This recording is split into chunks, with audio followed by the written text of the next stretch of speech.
Welcome back everybody, jumpa lagi dengan saya saudara semuanya di seluruh Indonesia dan seluruh dunia. Video kali ini saya membahas tentang memanasnya kembali Laut Cina Selatan karena ulah dari China. Mulai dari bulan lalu ya, hari Selasa sampai dengan kemarin ya, sudah ada lagi dengar kabar ada tembak-tembakan, ada perang kecil ya, latihan perang yang dilakukan oleh pasukan China, tentara China di Laut Cina Selatan, membuat kuping dari tentara Amerika panas ya, negara Amerika panas, dekat pangkalan militer Amerika yang di Asia, di Okinawa, Jepang, sudah menerbangkan pesawat jet tempur mata-mata untuk mengawasi latihan perang ini. Nah, ini pertanda Cina unjuk gigi, merasa jumawa, ingin menguasai wilayah Laut Cina Selatan. Cina sudah mengklaim hampir 90% wilayah di Laut Cina Selatan terbentang sepanjang 3,5 juta kilometer persegi atau sekitar 1,4 juta mil persegi. Itu adalah wilayah teritori dia berdasarkan konsep 9 dash line atau 9 garis putus-putus, sesuatu yang tidak berdasar, yang tidak masuk akal, yang diklaim sepihak oleh China. Ini akan membuat kisruh ya, membuat negara-negara di ASEAN yang masuk dalam lingkup Laut Cina Selatan ini ya, akan menjadi panas ya, akan ribut, akan menjadi suatu waktu akan menimbulkan suatu masalah, bukan perang. Bibitnya mulai dari China yang ingin menguasai di Laut Cina Selatan itu, yang berbatasan dengan Indonesia ya, Brunei Darussalam, Malaysia, Filipina, Kamboja, Thailand, bahkan dengan Vietnam. Hampir semua negara ASEAN ya. China membuat langkah yang jumawa, langkah yang sepihak, langkah yang arogan ya. Sekarang kemarin sudah berkolaborasi dengan Rusia, Rusia juga bermasalah dengan Amerika, masalah Ukraina. Ini membuat bibit-bibit yang kedepannya akan menimbulkan suatu perang yang besar. Tinggal kita lihat nanti Presiden Amerika dari Partai Republik, ini pasti terjadi perang. Karena Cina begitu jumawa, begitu arogansinya ya. Yang sudah jelas-jelas klaim sepihak 9 dash line ini, 9 garis putus-putus ini sama sekali tidak ada dalam hukum laut internasional yang sudah disepakati melalui perjanjian UNCLOS ya. UNCLOS atau konvensi hukum laut internasional Perserikatan Bangsa-Bangsa, United Nations Convention on the Law of the Sea, UNCLOS ya, juga disebut konvensi hukum internasional atau hukum perjanjian laut internasional, atau adalah perjanjian ya internasional yang dihasilkan dari konvensi tentang hukum laut ya, yang berlangsung dari tahun 1973 sampai dengan tahun 1982. Konvensi hukum laut ini mendefinisikan ya hak dan tanggung jawab negara-negara dalam penggunaan lautan di dunia ini. Jadi semua negara punya hak dan tanggung jawab untuk menggunakan lautan di dunia ini, serta menetapkan ya pedoman untuk bisnis-bisnis mereka, lingkungan, dan pengelolaan sumber daya alam laut ya. Nah, konvensi ini juga sudah disimpulkan pada tahun 1982. Jadi sudah ditetapkan. Jadi semua batas-batas wilayah zona ekonomi eksklusif seluruh dunia itu sudah disimpulkan, ditetapkan pada tahun 1982.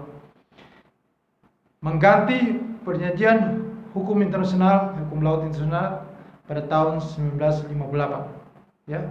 Nah, UNCLOS ini baru diberlakukan itu pada tahun 1994. Nah, sekarang UNCLOS itu sudah beranggotakan ada 160 negara anggota seluruh dunia berserta ikut serta juga bergabung termasuk Uni Eropa di dalamnya. Nah, oke. Nah, itulah perjanjian UNCLOS yang sama sekali tidak menetapkan yang diklaim oleh China. Jadi China sudah jumawa, sudah melawan hukum laut internasional. Nah, China juga sudah mencoba memprovokasi, ya, memprovokasi Indonesia, mencoba untuk test the water terhadap negara kita, terhadap Indonesia, test the water, unjuk gigi terhadap negara kita. Itu insiden ini terjadi pada tanggal 19 Maret tahun 2016. 19 Maret tahun 2016.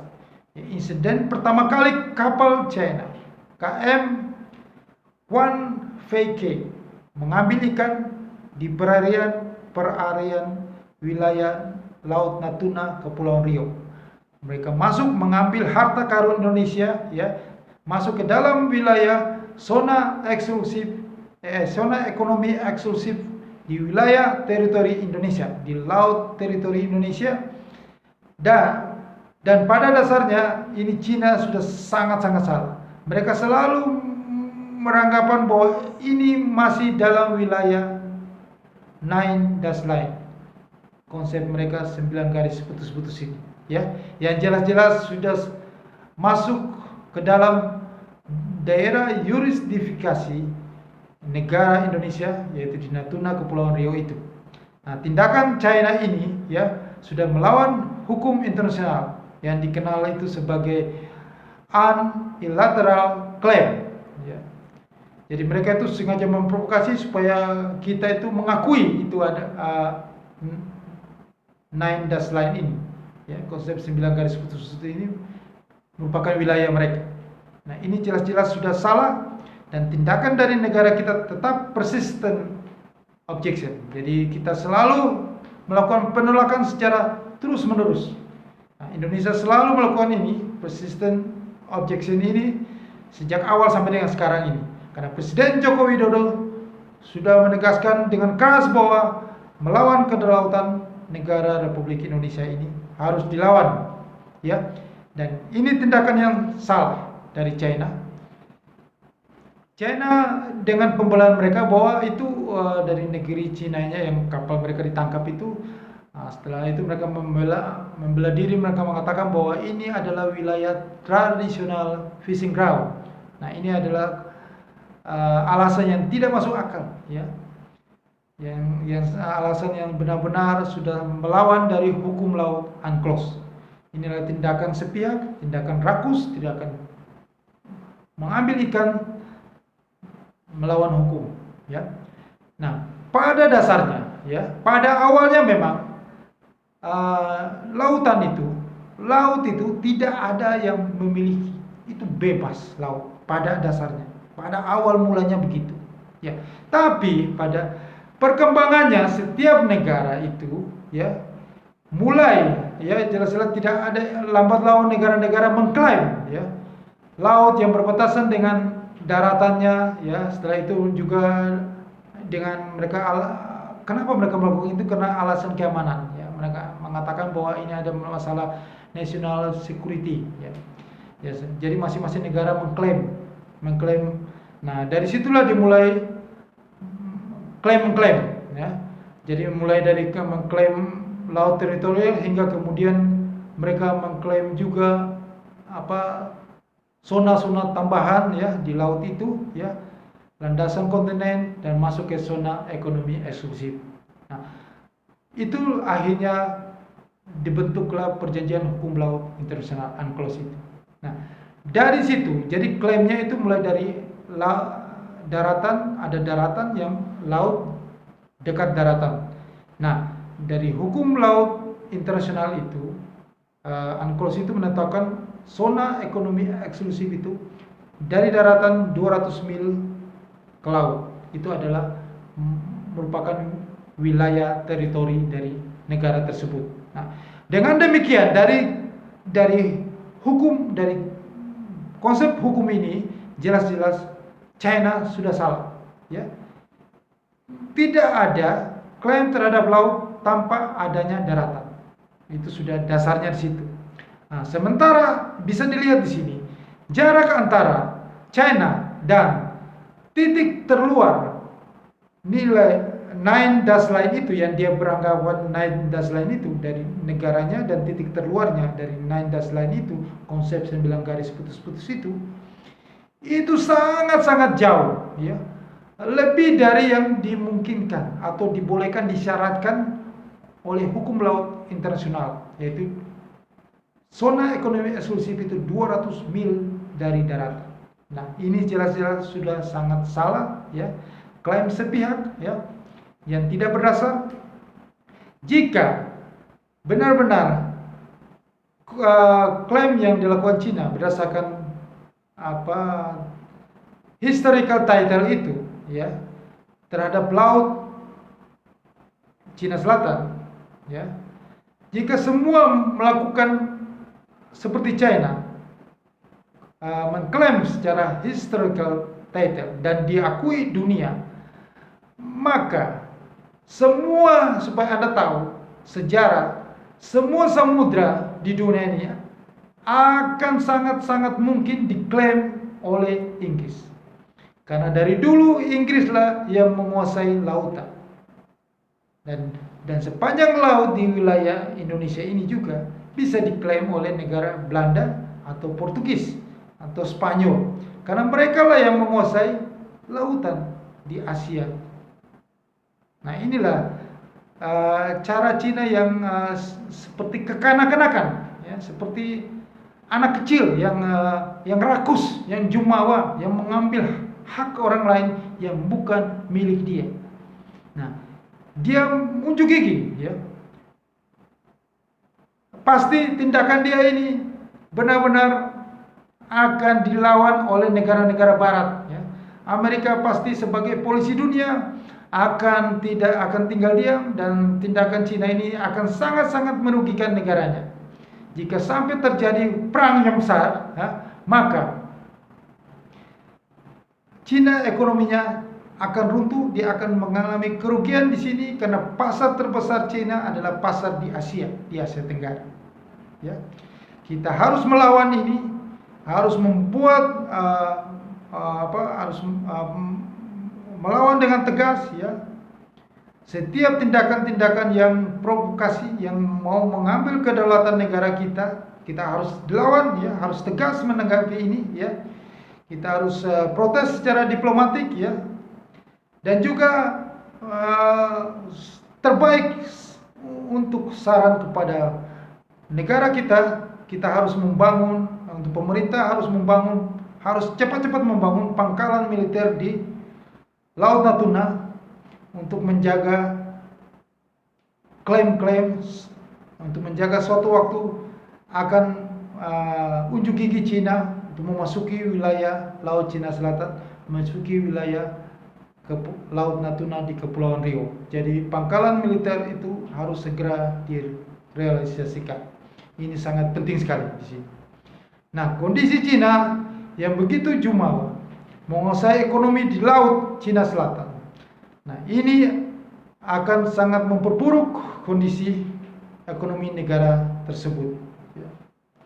Karena Anda bisa tahu sendiri bahwa Amerika Serikat akan tidak tinggal diam karena ini berkaitan dengan ekonomi. Cina ingin menguasai Laut Cina Selatan itu. Jadi 90% dia ingin menguasai, dan dia seakan-akan dia ingin menjadi gangster di situ, ya, gangster, ya, istilahnya dia menjadi Pak Oga, ya, polisi cepet di situ, ya. Jadi di lautan itu kan kapal-kapal kontainer-kontainer dari negara Eropa, Amerika, ya, kapal-kapal barang untuk memasuki wilayah Asia, karena kedepannya bisnis pasar terbesar, market terbesar, konsumen terbesar di dunia itu adalah di Asia Tenggara, di ASEAN, ya, termasuk Indonesia, Thailand, Vietnam, Malaysia, ya. itu adalah konsumen terbesar di dunia. Itu adalah market China. China ingin mengamankan. Jadi di sini kita membaca situasi bahwa ujung-ujungnya di sini adalah ujung-ujungnya ke dunia bisnis. China ini sebenarnya mau mengamankan pasar bisnis terbesar dia di Asia Tenggara ini. Supaya dia selalu menang pasar ini, negara-negara Eropa, Amerika tetap kalah. Jadi kalau kapal-kapal barang, kontainer, ya kontainer kalau dia sudah menguasai Laut Cina Selatan, karena kontainer-kontainer itu akan memasuki Asia Tenggara, itu selalu melewati Laut Cina Selatan. Nah, disinilah dia memajaki mereka. Jadi dia jadi Pak Oga di sini. Jadi mereka kontainer masuk ke Laut Cina Selatan dikenakan bea yang tinggi sekali. Akhirnya barang itu nyampe ke Indonesia, ke Malaysia, barang-barang impor itu masuk ke Indonesia, Malaysia, Singapura, Vietnam, itu dikenakan biaya yang tinggi, akhirnya harga jualnya jadi mahal.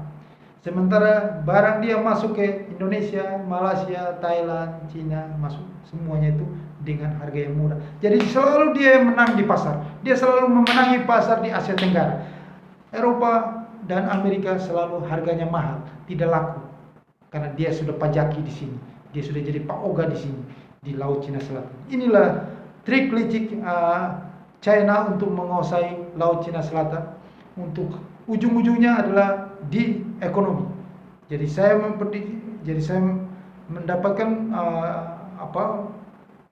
saya membaca di sini bahwa ujung-ujungnya adalah Cina ingin menjadi Pak Oga Cepet di sini, supaya barang-barang dia selalu menang, dia selalu memenangkan pasar di laut, memenangkan pasar di ASEAN. Pasar ASEAN ini ingin dikuasai.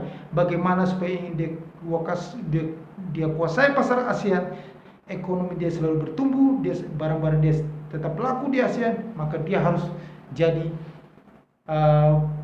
polisi di Laut Cina Selatan, supaya dia memajaki barang-barang yang dari negara barat, sehingga negara barat sampai ke wilayah ASEAN harganya sudah tinggi, sedangkan dia masuk harganya tetap murah. Itulah strategi yang dilakukan China untuk menguasai Laut Cina Selatan. Dan negara-negara barat tidak akan tinggal diam, dan ini mereka akan melawannya, dan kejadian ini akan punya dampak ke depannya.